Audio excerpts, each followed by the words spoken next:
And now, it's time for the Cannabis Reporter Radio Show with Snowden Bishop. Listen in as Snowden interviews cannabis industry pioneers, marijuana experts, policymakers, medical practitioners, patients, and other amazing individuals with compelling stories to share. It all happens right now. Here's the Cannabis Reporter, Snowden Bishop. Hi, and welcome back to the Cannabis Reporter Radio Show. I'm Snowden Bishop, and I'm happy you could join us. It never ceases to amaze me how rapidly the cannabis industry is evolving. Despite the fact that cannabis is still technically illegal at the federal level, it happens to be one of the fastest growing emerging industries in our country today. In fact, we haven't seen this much growth this rapidly in a single industry since the emergence of the dot-com era. Except for the obvious difference between the two industries having to do with legal barriers or lack thereof, there have been a number of parallels between the two. Like the start of the tech boom, the cannabis industry has emerged from relative obscurity, which has necessitated a heavy reliance upon the media to overcome a tremendous learning curve. While the media has played a significant role in raising awareness and driving consumer demand, trade shows and consumer expos have been equally important because they provide audiences with hands-on opportunity to learn about cannabis and explore new products. They also provide entrepreneurs with valuable opportunity to network with one another and introduce their offerings to new markets. From our perspective, events have been incredibly valuable when it comes to staying abreast of industry trends and meeting the trailblazers who are shaping the industry. For that reason, we not only relish the opportunity to partner with event producers as a media sponsor, we're eager to spread the word and encourage people to attend these events to learn why the cannabis industry is creating a healthier and more sustainable future. One such event is MJBizCon, which is produced by Marijuana Business Daily, one of the oldest and most respected industry trade publications. For 4 consecutive years, MJBizCon was named as one of the fastest 50 growing trade shows in North America by Trade Show Executive magazine. This year, the event will feature thousands of exhibitors, and attendance is expected to reach more than 35,000. That's the topic of today's show, and I'm excited to introduce our guest, Jess Tyler, who's the Vice President of Events for Marijuana Business Daily. Before we get started, though, I have a couple of announcements.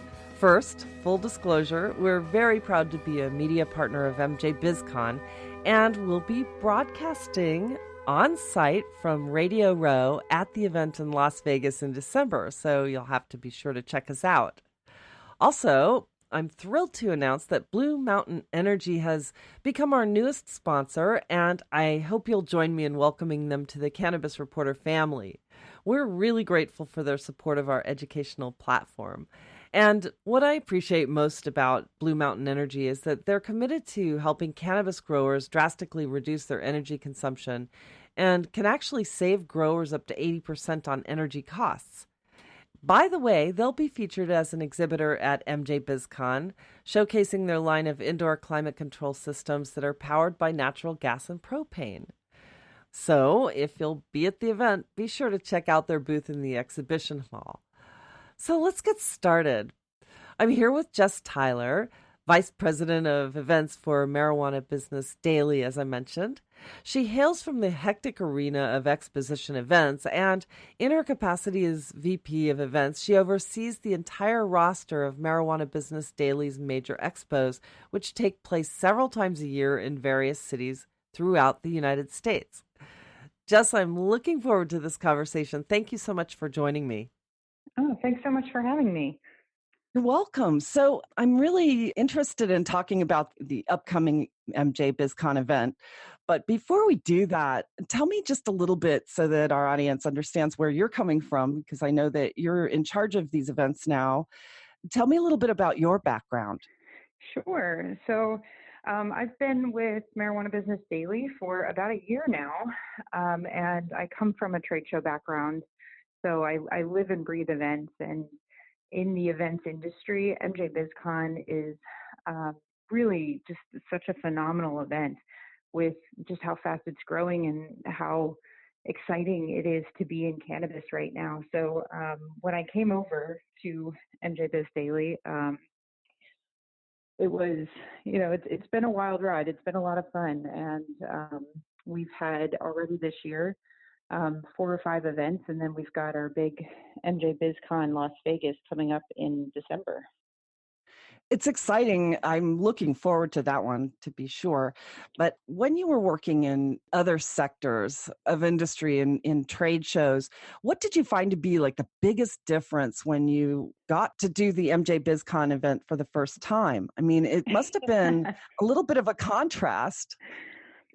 Honestly, it really is. So I've come from a lot of other industries. I worked in aerospace, energy, healthcare, advertising. And so coming into cannabis, it is very different in a lot of ways. I think the biggest thing is just you're always kind of working against that outward perception of maybe what this show or what this industry is. And once you lift the hood and get to see how professional of an industry it is and how much opportunity there is, that starts to go away. But there are a lot of factors and considerations, anything from policy and, regulatory considerations to, just overall stigma that's still there. And, I honestly, it's one of the things I've really enjoyed running these events is that, we are contributing to helping to, shed light on how professional of an industry this is and really where it's going.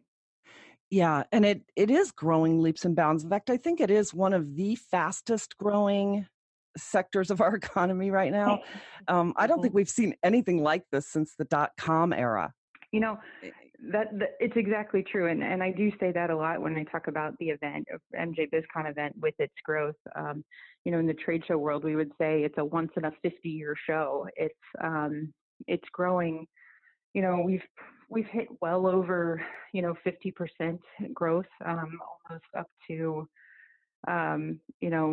70 some percent growth depending on the year. And in the trade show world, typical growth is anywhere from 5 to 10% maybe. And so when you throw out those numbers, it changes a lot every year, and it's really exciting, and it's new people coming into the industry.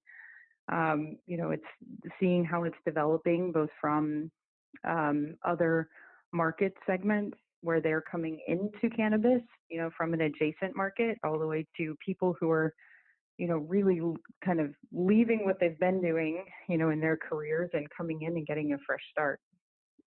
No doubt. And I wonder too, like 50% growth is huge.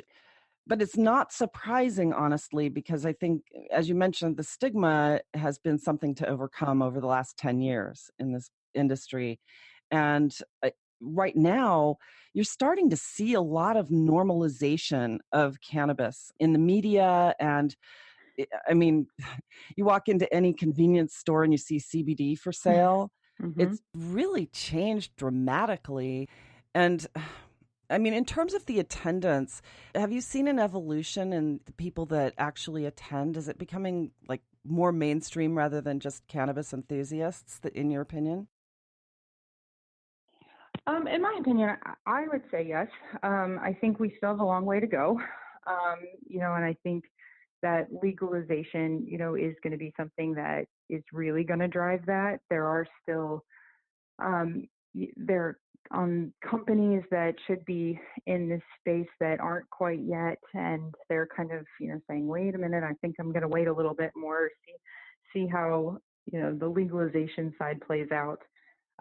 But you are starting to see it become, as you said, just more normalized. It's becoming part of our everyday lives now. You see it in the grocery stores, with CBD, and all of a sudden you hear your father's saying, gosh, it really helped with my back, or my arthritis, and it's neat to see.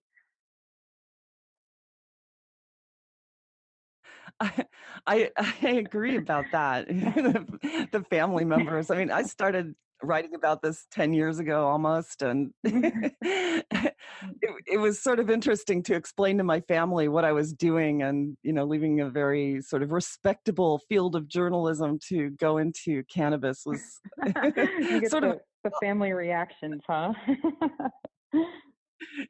well, yeah, I mean, they were supportive, but I couldn't help but Mhm. feeling like people were looking at me sideways, and it took me a while to actually launch our site because of that.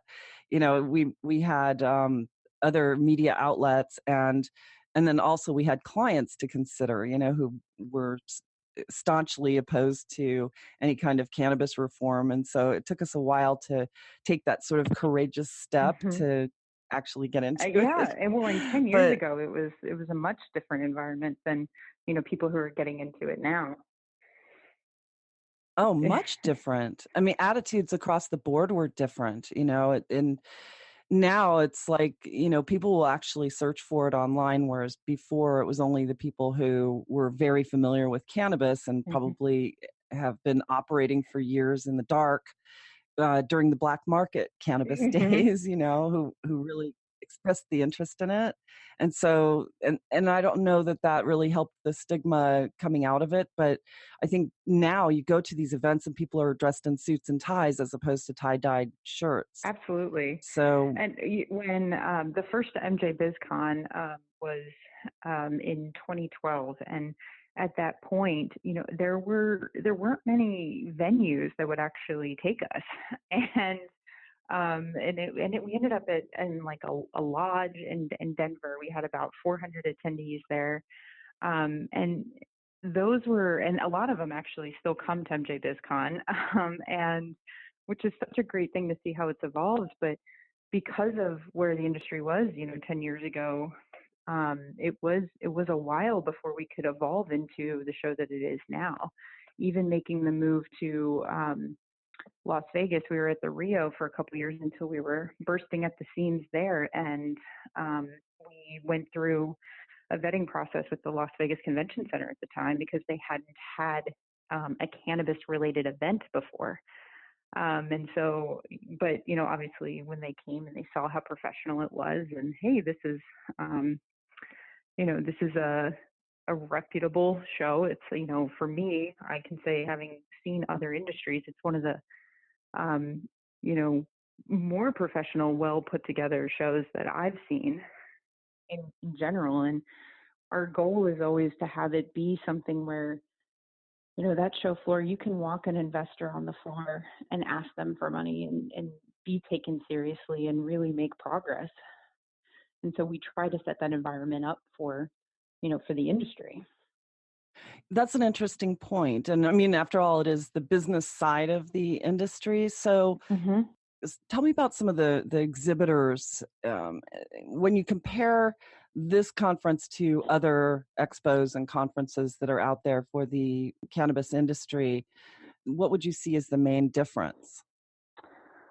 Um, that's a great question. I think, I always think of MJBizCon as, the place where people are really doing deals. They're pushing their businesses forward. It's very large on networking and also getting to see what the latest products are that are out there. I know a lot of our exhibitors, they do their product releases at our event in December for the whole year. And that's because that is the central, we like to think of it as the central, gathering place for the industry.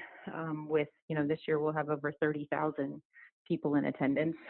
And but I think there's a lot of really good content out there at other events. We have great content as well, and um, it's nice to have that central networking and meeting place. At the end of the year. Absolutely. And who's your target? Who are the ideal people that you see as the audience for this? So we really have content and set up the networking opportunities for people who are invested in the business side of cannabis. So those are your entrepreneurs, your investors, your executives in the cannabis industry today. Mainly stakeholders. And what about just general consumers? So we do see some general consumers, but it's honestly, it's